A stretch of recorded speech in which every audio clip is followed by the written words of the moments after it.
Coach Cole, thanks for taking the time. Had a good standing out at the Drake Relays, I thought. Your assessment of that performance?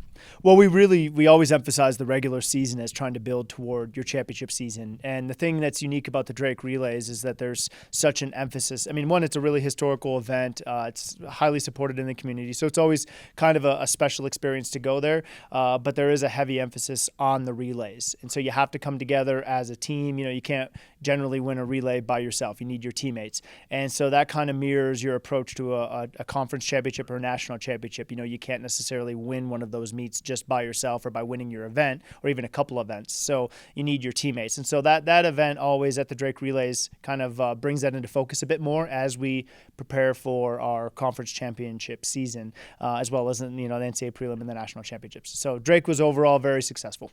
Absolutely. Let's break it down as we go into the Mountain West. You got the women's team, you got the men's team. Let's start with the ladies first. What needs to happen, and where are you realistically wanting from the women this week?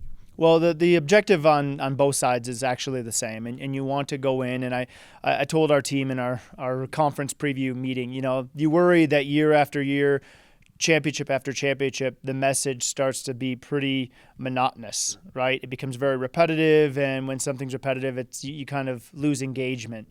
And so, I think one of the challenges of being successful or wanting to be successful is figuring out ways to retain that engagement, whether you win every single year or whether you're trying to go from a team that hasn't been in contention to win and break that routine of, we're never going to be able to do that, and build your team to a point where they have an opportunity where they can. And so you want to continue to feel like you're taking steps and progressing in your performance, improving in your preparation, and then ultimately feeling just kind of that gut core feeling when you evaluate, okay, how did I compete?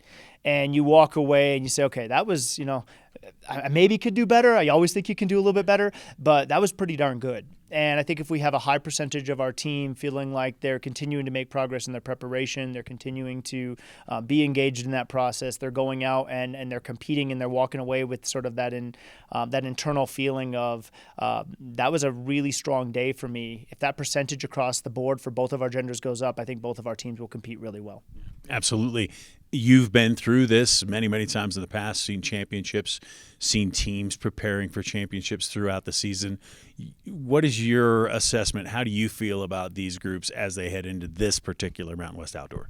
Well, I told our team as well, one great thing about our sport, there are things that are tangible. So, we don't necessarily have like a conference win-loss record and seeing, okay, is that improving every year and things like that. But when you look at our women's team, for instance, we've set a school record in the 4x1, the 4x4, and the 4x8 this year. And so that's something that when you're telling the team, hey, we are building on this project that we're working on, there's momentum being created. It's not just a leap of faith. You have something tangible that you can say, here are the outcomes. You can see we're doing better than we've ever done, and it's not just in one event area.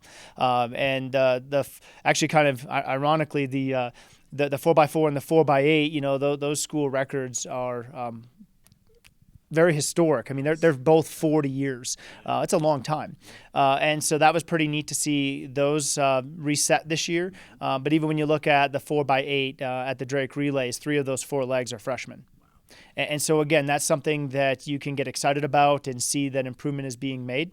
But I think when you look at the conference meet coming up, the women's team, you scored out, and we're probably in the 40 to 60 point range, depending on how the meet plays out. You'd rather be on the 60 end than the 40 end. And then when you're getting to the 60 end, that's a historic point outcome for our women. And the conference in the Mountain West, there are more teams on the women's side than on the men. And it's a pretty competitive conference. And so you want to see if you can continue to climb up those rankings. On the men's side, we've had a couple close misses with cross country and indoor at the conference level this past year. And I think when you look at our team moving into this outdoor conference meet, we have contention to win, I think, and you always want to have that. But at the same time, you can't control what the other teams do. You can't control how they perform, who they have on their roster, that sort of thing. And so you focus on your team, and again, having that higher percentage of people feeling like I was prepared, I executed. That was a pretty darn good day for me. And if we can say that across the board, I think our men's competitive outcome will also be very successful. Should be fun. Have fun at the Mountain West Championships with both genders. Okay, Ryan, appreciate it. Thank you. I appreciate it.